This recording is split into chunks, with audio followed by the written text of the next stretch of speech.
我第一次见这只小白狗的样子。Sometimes, when I drive through the city, I see stray dogs wandering aimlessly along the road. They weave between cars, soaked by the rain or covered in dust. And all I can do is sigh. I always tell myself, there are too many of them.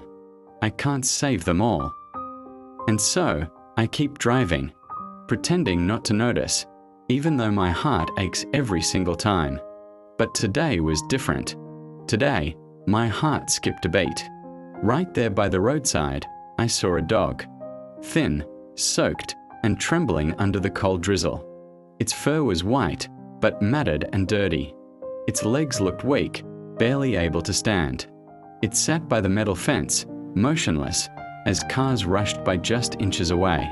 And in that one brief glance, I saw something in its eyes. A quiet plea, a glimmer of life hanging by a thread. At that moment, something inside me told me to stop. I knew, if I kept going, by tomorrow morning it might already be gone. Just another stray, another life lost without anyone even knowing its name. I slowed the car, turned around, and parked by the curb. The rain kept falling softly as I stepped out. It looked at me, afraid, unsure, yet too tired to run away. I spoke gently, my voice trembling a little. To be honest, I was scared too. But after a few moments, it didn't back away anymore. It just sat there quietly, its body shivering. I took a deep breath and slowly reached out my hand. That was the first time I touched it. Its fur was wet, cold, and rough. But somehow, that tiny moment of contact felt powerful. Gently, I led it toward the car and helped it inside. And as the door closed, I knew. The wheel of fate had just begun to turn. It lay silently, its head resting on the seat, eyes half closed, breathing faintly. I whispered to it, "You need a name." Today is the 5th day of the 11th lunar month. It's winter, and you're white as snow. From now on, I'll call you Dong Dong. When we reached a small pet store, I bought a can of food to give it some energy.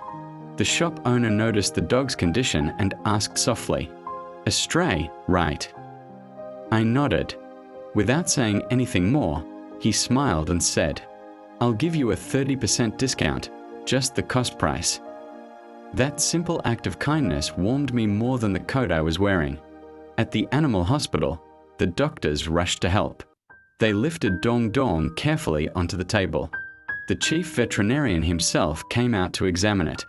He checked every part of its body, bones, skin, temperature, patiently, gently. After a full examination, the doctor told me, "It's very weak, but luckily, no broken bones. It only needs rest, food, and time." From 9 a.m. until almost noon, I stayed there, filling out forms, paying fees, arranging treatment.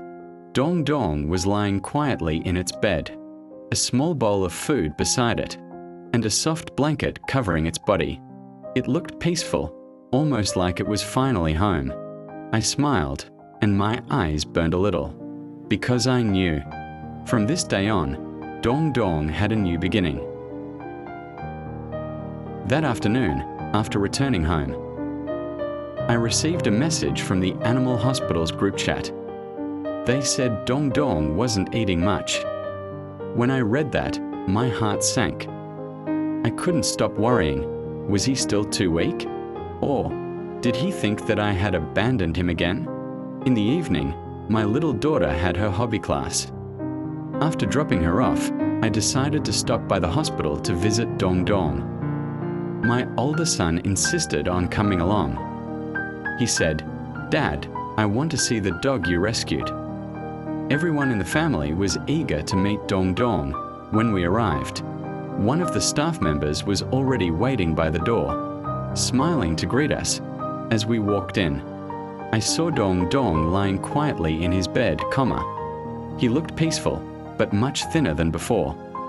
When I came closer, I noticed a bit of blood around his mouth, and his nose was bleeding slightly. My heart tightened. I asked the doctor right away. The vet reassured me, saying, "Don't worry. We've already checked. There's nothing serious. It's just a fragile nasal vessel and weak immunity. The test results came back normal." I finally breathed out, though my chest still ached for him. I called softly, "Dong Dong." He didn't open his eyes, only twitched slightly, as if dreaming. My son whispered beside me, "Dad, does he know you're here?" I couldn't answer. I just reached out and gently stroked his head. He stayed still, breathing slowly, his fur warm under my hand. We stayed there for about half an hour. Dong Dong didn't wake up, but his breathing was calm, steady, no longer trembling like before. When it was time to go, my daughter looked reluctant to leave. "Dad, can we come again tomorrow?" I nodded. "Yes, tomorrow we'll come back again." As we walked out, I turned around for one last look. There he was, curled up in a soft white blanket, sleeping like a child, who had finally found a safe place after so many cold nights on the street. That night, I couldn't sleep. I kept thinking about Dong Dong's eyes, the fear, the loneliness, and now, just a tiny spark of hope slowly coming back to life. That afternoon, the head veterinarian called me. His voice was quiet. "Dong Dong hasn't woken up." He told me that Dong Dong was bleeding inside his skull. Blood kept flowing from his nose, and even after many injections, they couldn't stop it. They said he needed a plane transfer and an MRI, but he was too weak to move anymore. That evening, I rushed to the hospital. Dong Dong lay still on the small bed, warm but silent. I whispered, "Dong Dong, I'm here." He didn't move. Only the monitor beside him kept beeping slower and slower, then stopped. He passed away peacefully, without struggle, quietly, as if he had never been hurt at all. I stroked his head one last time. His white fur was stained with blood, but his face looked calm. At least in his final days, he was loved, he was cared for, and he had a name, Dong Dong.